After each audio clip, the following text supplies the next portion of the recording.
This is beautiful, bro. ሰላም ጤና ይስጥልኝ ውድ ሀገሬ ልጆች በያላችሁበት ሰላማችሁ ይብዛ። ቀውጥ አድርጓት እንግዲህ ላይቭ ስትሪሙ ላይ እሱ ላይ ገብቼ እያየው ነበር። ለ4 ሰዓት ላይቭ ያረጋው የሱ ዩቲዩብ ላይ ለ4 ሰዓት ላይቭ አለውና ገብታችሁ ማየት ትችላላችሁ። አይ ሾው ስፒድ ላይ ማለት ነው ኢትዮጵያ የነበረውን ቆይታ በጠቅላላ ማየት ትችላላችሁ። እንግዲህ አፍሪካን አገራትን ቱር ለማድረግ ነው።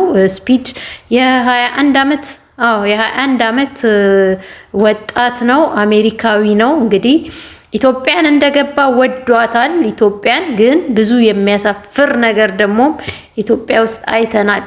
ግን በጣም ከሁሉ የተመቸኝ ምንድነው የዚህ ላይ በጣም በቃ የሁሉም ባለውለታ የሆነው አዶናይ እዩት። እዚህ ጋር የእውነት እኔ በቃ ከሁሉም እኔ ስለ አዶናይ ነው መግለጽ ያቃተኝ። እዚህ ጋር ሩጫ ከዚምባብዌው ጋር ሲያወዳድራቸው ነበር። ከዛ አንዴ ታፈረና በሁለተኛውም ሲያወዳድራቸው ዚምባብዌው አይ ሾው ስፒድ ያሸነፈው ማለት ነው።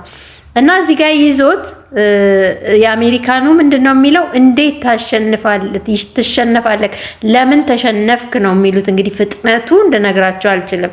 እሱም ያው እይታ የሚያገኘው በዚህ በተለይ የአክቱ ምናምን በቃ ለዛች ለመጣበት ለኢትዮጵያ እንግዲህ ኢትዮጵያ እንደመጣ ተመልሶ ሄዷል።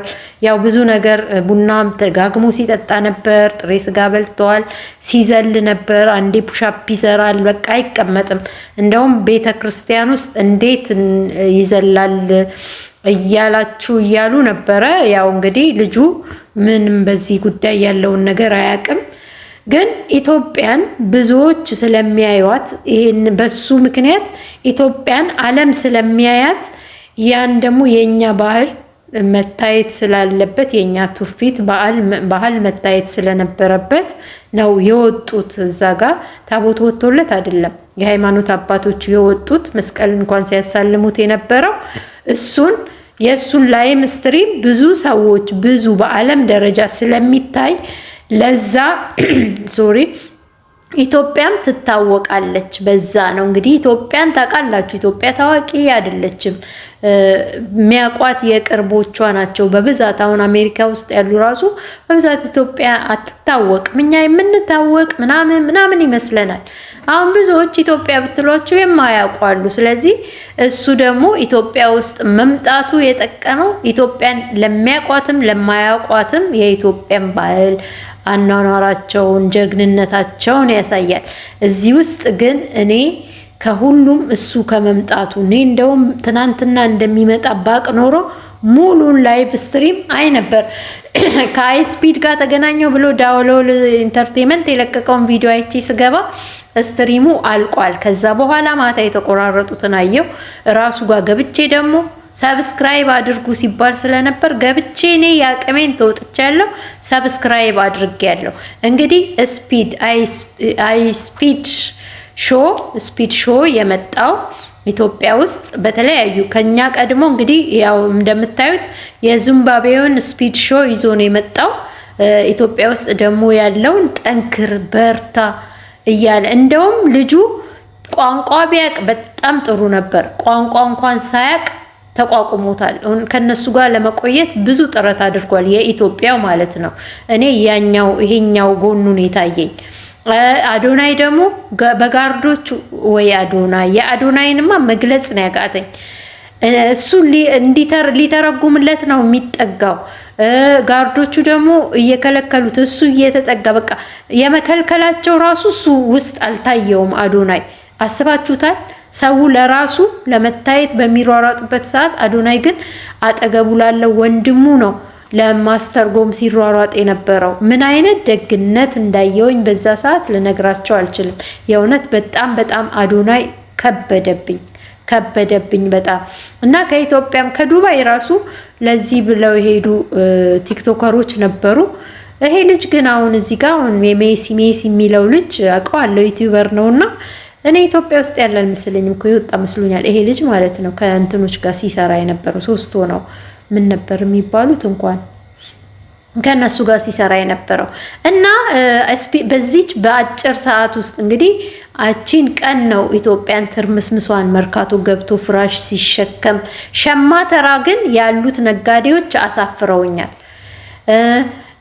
እዩት ደግሞ ከነ ዲባባ ቤተሰቦች ጋር ተዋወቀ። እንደውም የሆነ ነበር የሆነ አንድ ቡድን ነው የምትጫወቱት እያለ እየጠየቃቸው ነበር። ከዛ እህታማቾች መሆናቸውን ነገሩት። ከነሱ ጋርም ትንሽ ቆይታ አድርጓል። ብቻ ስፒድ እንደው ሰዓቱን እንዲያስር በእጁ ላይ የሚያየው ሞባይሉን ስፒዱን እየጠበቀ ነው። ለካ በጣም ልጁ ፈጣን ነው። በጣም እንዴት ብር ብር ብር ብር ብሎ ብቻ ቤተክርስቲያን ውስጥ እንዳለፈም አይታቸዋል። በመጨረሻ ላይ ግን ማነው ያናደደኝ ነገር ምንድነው? ይሄ ሁሉ ነገር እኔ የልጁ ቋንቋ ማወቅ ቢያቅ በጣም ጥሩ ነበረ። ኢትዮጵያዊ ስፒድ ሾው ባለማወቁ ግን ከነሱ ጋር አልቀረም። ቢያቅ ይዞትም ሊሄድ ይችል ነበረ። አሁን የዚምባብዌውን ይዞ እንደመጣው ይዞት ይሄድና አሁን እንዲህ የኢትዮጵያ ሆኖ አስባችሁታል? ከሱ ጋር አብሮ ቢሄድ አሁን የዚምባብዌን እያሳወቃት ነው አይደል? አብሮት እየዞረ የሱን ቦታ ራሱ እየሸፈነ ነው ያለው። እሱ እንደኔ ሁን እያለው እንደሱ እየሆነ ነው ያለው። የኢትዮጵያውም ልክ እንደ ሀሴት አሁን ሀሴት አይታችኋታል አይደል? እንዴት ፐርፌክት እንደሆነች ምንድነው ያላት? መጀመሪያ ተቀበለችው፣ ዌልካም አለችው። ከዛ በኋላ እድሜዋን ጠየቃት። እድሜዋን ስትነግረው ዚምባብዌው አሰላ ጨመረና 28 ዓመቷ ነው አለ። 8 ዓመት ጨምሮ፣ ምክንያቱም ኢትዮጵያ አሁን 2018 ላይ አይደለች፣ ለዛ ማለት ነው። እና አሁን እድሜያችንን ስንናገር 8ቱን ዓመት ቀንሰን ይመስላችኋል መሰለኝ። አይደለም ማለት እንደ ዓመተ ምሕረቱ በዓመተ ምሕረቱ በፈረንጆች ስንል ቀንሰን ይመስላችኋል መሰለኝ። አይደለም እና 28 አለ። ያው ትንሽ ተሳሳቁ። ከዛ በኋላ ደግሞ ራት ላይ ከሷ ጋር ቁጭ ብለው ስለ ኮቱ ሲጠይቃት በሌዘር የተሰራለትን ማለት ነው 9 ሰጠችው ከ10 ሲላት ለምንድነው 10 ማሰጪኝ ሲላት ኢትዮጵያ ተመልሰክ ስትመጣ አለችው። ኢትዮጵያ ተመልሼ ስመጣ ራት አብረን እንበላለን ወይ ብሎ ሲጠይቃት ላስብበት ነው ያለችው። እና በቃ ኢትዮጵያዊ ኩሩነት መሆኑን እንትን ብላናለች። እንደምታዩት እንግዲህ ተመልሶ እየሄደ ነው። ሆዱን አሞታል። እንኳን እሱ አይደለም ለኢትዮጵያ ነገር ሁሉን ነገር እየሞከረ ለኢትዮጵያ ምግቦች አዲስ የሆነው ሰው ለኛ እንኳን እንደዚህ አሁን የሱን ያህል ደፍረን ቡና መደጋገም በራሱ ችግር ነው። ቡና 10 ብንጠጣ እንደሱ ያየውን ነው እንትን ብንል ለኛ እንኳን ይጣላናል፣ እንኳን አይደለም ለሱ ማለት ነው። ስለዚህ ያው ቢያመው አይደንቅም። ቡና እየደጋገመ እየጠጣ ነበር፣ በዛ ላይ እየዘለለ ነበረ። በቃ ያላረገው ነገር የለምና እንደዚህ ሆኖ ግን እኔ ሁሉንም አሁን ሀሴትንም በጣም አድንቄያታለሁ። በጣም ፐርፌክት ናት ቋንቋ ላይ። እንደውም ለኢትዮጵያዊ ስፒድ ሾው ስታስተረጉምለት ሁሉ ነበረ በቅንነት። ከዛ በላይ ግን የአዶናይ ደግነት እንደው በጣም ነው ልቤን የነካው። የእውነት በጣም ስሜታዊ ነው የሆንኩት። እና ለማንኛውም ኢትዮጵያን ለአንድ ቀን ድምቅ አድርጓት ያልገባበት የለም። ቢሄድማ ሀረር ቢሄድ ጅቦቹን ስጋ ቢሰጥ፣ ወላይታ ቢሄድ፣ በየቦታው ቢሄድ እና ባህላችንን ቢያይ ደስ ይለን ነበረ። ያው እንግዲህ እሱ ከስፒድ ጋር ነው የሚሄደው፣ ከስፒድ ጋር ነው። አልሆነም። ያው የመጣባትን ግን መርካቶ አልቀረው፣ ፒያሳ አልቀረው፣ ዞሮ ሄዷል። ቤተ መንግስቱን ጎብኝቷል። ስላሴ ካቴድራል ገብቷል። በቃ ከዩቲዩበሮቻችን እና ከቲክቶከሮቻችን ጋር እንደውም ከባለስልጣኖቻችን ጋር ፏ ብልጭ ብሎ ነው የሄደው። ተመልሶ መጥቶ ደግሞ ከዚህ በላይ በነገራችን ላይ እሱ ቪዲዮቹን ገብታችሁ ብታዩት አክቱ እንደዚህ ነው። በቃ የማቋለጥ እንትን ማለት ማሽቃበጥ አይደለም። የልጁ የታወቀው 48 ሚሊዮን እንግዲህ 48 ሚሊዮን ኬንያን የደረሰው እኛ ጋር አሁን ወደ የተወሰኑ ሚሊዮኖች ተጨምሮለታል።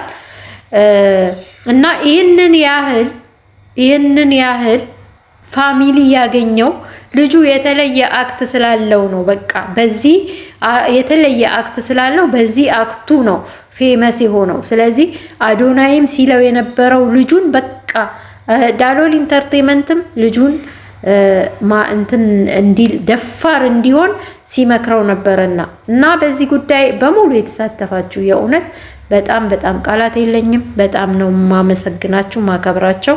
አዶናይ ግን ከልክ በላይ ከበደብኝ። እውነት በጣም ከልክ በላይ ነው ከበደብኝ። ሸማ ነጋዴዎቹ ግን አሳፍራችሁኛል። የእውነት እኔ በሆን እናንተን በነፃ ነበር የምሰጠው። ምክንያቱም 20-30 ካሜራ እዛ ጋር ተደቅኖ እያያችሁ አይደለም 2-3 ዩቲዩበሮች መተው እንኳን ቢጠይቋችሁ በነፃ ብትሰጧቸው የእናንተን ነገር ያስተዋውቁላችኋል፣ ፕሮሞሽን ይሰሩላችኋል። እንኳን አይደለም እዚህ ጋር እላፊ ለመጠየቅ። በእርግጥ ቱሪስት ሲገዛና የሀገር ውስጥ ሲገዛ እኩል አይደለም ዋጋው። ቢሆንም ግን እናንተ ትጠቀሙ ነበረ፣ ሰውም ያግዛችሁ ነበረ። አሁን ግን ሌባ ተባላችሁ። በቃ አመሰግናለሁ። ላይክ፣ ሼር፣ ሰብስክራይብ አድርጉልኝ ውዶቼ።